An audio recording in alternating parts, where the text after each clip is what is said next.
मैं जब नया नया मुख्यमंत्री बना तो ये जो आपको ट्रेनिंग दे रहे हैं ना अतुल, वो उस समय मुझे ट्रेनिंग दे रहे थे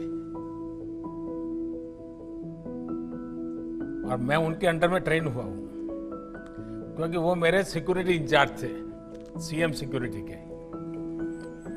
तो एक दिन क्या हुआ, मुझे ये पुलिस तामझाम, मुझे मेंटली मैं फिट नहीं होता हूँ, मुझे बड़ा अटपटा लगता है, लेकिन मजबूरन मुझे उसमें रहना पड़ता था। और कभी कभी मैं कानून नियम तोड़ के कार से उतर जाता था, भीड़ में है तो लोगों से हाथ मिला लेता था। तो एक दिन ये अतुल करवल ने मेरे से टाइम लिया, मेरी चैम्बर में मिलने आए, शायद उनको याद है कि नहीं मुझे मालूम नहीं, और उन्होंने अपनी नाराजगी मुझे प्रकट की। काफी जूनियर थे वो, मैं आज से 20 साल पहले की बात कर रहा हूं। उन्होंने अपने मुख्यमंत्री के सामने आंख में आंख मिला करके अपनी नाराजगी व्यक्त की। उन्होंने कहा, साहब आप ऐसे नहीं जा सकते, कार में से आप अपनी मर्जी से नहीं उतर सकते, आप ऐसे भीड़ में नहीं जा सकते। मैंने कहा, मेरी जिंदगी के तुम मालिक हो क्या? तुम तय करोगे क्या मुझे क्या करना क्या नहीं? वो जरा भी हिले नहीं, मैं उसके सामने बोल रहा हूं आज, वो जरा भी हिले नहीं, डिगे नहीं। उन्होंने मुझे साहब कहा, साहब आप व्यक्तिगत नहीं हो, आप राज्य की संपत्ति हो और मेरी इस संपत्ति को संभालना जिम्मेवारी है। आपको नियमों का पालन करना होगा, ये मेरा आग्रह रहेगा और मैं नियमों का पालन करवाऊंगा।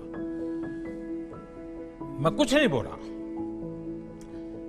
लोकतंत्र का सम्मान भी था, जनप्रतिनिधि का सम्मान भी था, लेकिन अपनी ड्यूटी के संबंध में बहुत ही पोलाइट वर्ड में अपनी बात बताने का तरीका भी था। मेरे जीवन के वो बिल्कुल शुरुआती कालखंड थे मुख्यमंत्री के नाते। वो घटना आज भी मेरे मन पर स्थिर क्यों है? क्योंकि एक पुलिस अफसर ने जिस तरीके से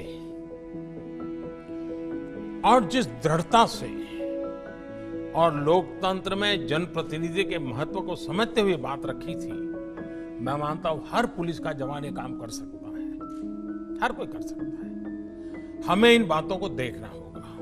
सर, आपने उस वाकये की याद की। सर, मुझे उस समय बहुत डर लग रहा था कि बहुत डांट पड़ेगी मुझे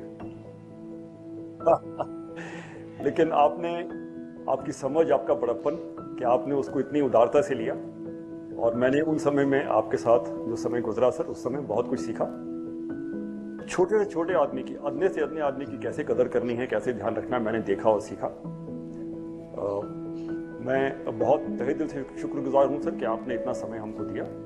और बहुत मूल बातें जो हैं कि अच्छा इंसान बनना ज़रूरी है, इंसान की कदर करना ज़रूरी है, समाज की ताकत का हम इस्तेमाल कर सकते हैं, उसको एक अच्छे काम के लिए हम इन्वॉल्व कर सकते हैं।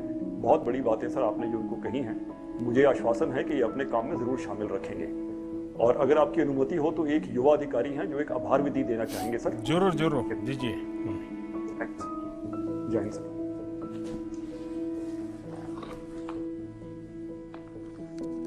जय हिंद सर। कंचन कुमार कांडपाल, नागालैंड संवर्ग।